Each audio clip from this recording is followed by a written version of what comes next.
Environ 300 œuvres sont exposées pour ce salon du centenaire. Sur place, de la diversité de toutes les manières, la Société vendéenne des arts a été créée en 1922 à Fontenay-le-Comte. Une vingtaine d'artistes amateurs s'est réunie pour ces 5 jours d'exposition.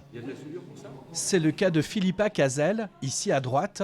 Cette professeure d'anglais, habitante de Fontenay-le-Comte depuis 3 ans, est passionnée par la photo et les voyages. Je dirais que ce sont des photos qui ont été prises sur le vif, des instants que j'ai saisis dans des moments que j'ai sentis opportuns.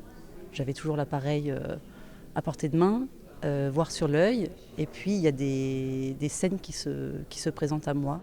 Comme cette scène plus calme, à la fois sauvage et connectée, la photo a été prise à 3000 mètres d'altitude dans le désert de Tupiza, en Bolivie.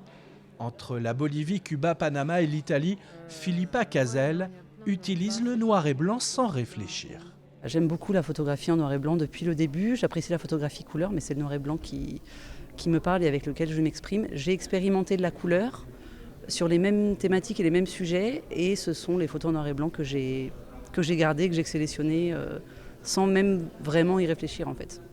Un peu plus loin sur ce stand, ces petits personnages suscitent la curiosité. C'est une famille de petits peuples, petits êtres, gnomes. J'espère aller vers une manière d'abstraction, de simplification, ce auquel je ne suis pas du tout arrivée, mais qu'à ça ne tienne.